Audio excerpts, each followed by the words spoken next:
Hello বন্ধুরা, আসসালামু আলাইকুম। হইতে রান্না চ্যানেলে তোমাদের স্বাগত।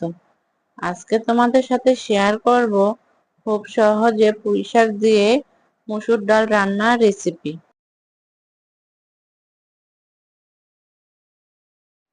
প্রথমে আমি এখানে পুঁইশাকগুলোকে বেছে কেটে ভালো করে পরিষ্কার করে ধুয়ে একটি পাতিলে নিয়ে নিয়েছি। সাথে নিয়েছি 2-3টা মিডিয়াম সাইজের আলু টুকরো করে।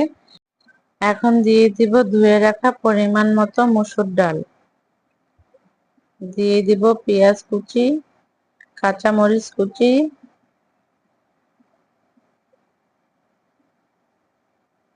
স্বাদ মতো লবণ, সামান্য একটু হলুদের গুঁড়া আর 1 চা চামচ পরিমাণ আদা রসুনের বাটা। এখন এটাকে নাড়ার সুবিধার জন্য একটা ঢাকনা দিয়ে ঢেকে শাকটাকে 2-3 মিনিট একটু জাল করে নিব। 2-3 মিনিট পর ঢাকনাটাকে তুলে নেব। শাকটা 2-3 মিনিটে বেশ খানিকটাই কমে গিয়েছে। এখন এই সবগুলো উপকরণ একসাথে ভালো করে নেড়ে চেড়ে মিশিয়ে নিব।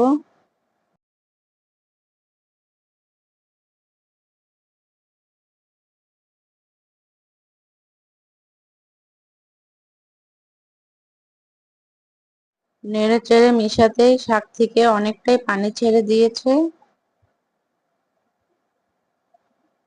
এখন আরো কিছুটা পানি দিয়ে দিব, শাক আর ডালটা যেন ভালো করে সিদ্ধ হয়ে যায়।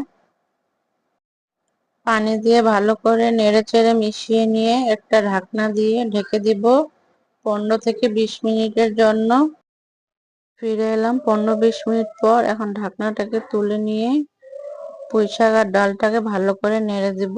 পুঁইশাক আর ডালগুলো ভালো করে সিদ্ধ হয়ে গিয়েছে। আমি অফ ক্যামেরায় আরো 2-1 বার ঢাকনা উঠিয়ে শাকটাকে ভালো করে নেড়ে দিয়েছিলাম। এখন একটা ডাল ঘুটনি দিয়ে শাক আর ডালটাকে একটু ভালো করে আধা ভাঙা করে নিব, যাতে ডালগুলো গলে গিয়ে শাকের সাথে খুব ভালো করে মিশে যায়। ডালটা গলে গিয়ে শাকের সাথে খুব ভালো করে মিশে গিয়েছে। এখন আর কিছুক্ষণ জাল করে এটাকে নামিয়ে নিব।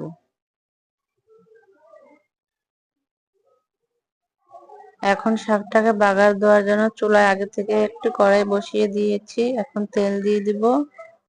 দিয়ে দিব 2টা গোটা শুকনো মরিচ টুকরো করে, দিয়ে দিব বেশি করে রসুন কুচি, সামান্য একটু পেঁয়াজ কুচি। এগুলোকে এখন একটু ভালো করে ভেজে নিব। কিছুক্ষণ রসুন আর পেঁয়াজ গুলোকে একটু ভেজে নিয়ে দিয়ে দিব 1/2 চা চামচ পাঁচফোড়ন। এখন এই সব কিছু আবার ভালো করে ভেজে নিব। খুব ভালো করে ভাজা হয়ে গিয়েছে। এখন এগুলো শাকের মধ্যে ঢেলে দেব।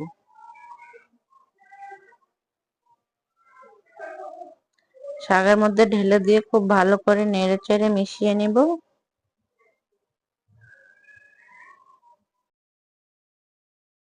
ভালো করে নেড়ে চেড়ে মিশিয়ে নিয়ে আর 2-1 মিনিট এটাকে ভালো করে জাল করে নিব। এরপরে চুলাটাকে অফ করে একটা ঢাকনা দিয়ে ঢেকে রাখবো। বন্ধুরা, তৈরি হয়ে গেল আমাদের পুঁই শাক দিয়ে ডাল রান্নার রেসিপি। আশা করছি রেসিপিটা ভালো লাগবে। ভালো লাগলে অবশ্যই বাসায় ট্রাই করবে। আজ তবে এখানেই শেষ করছি। ভালো থেকো, সুস্থ থেকো। আল্লাহ হাফেজ। আসসালামু আলাইকুম।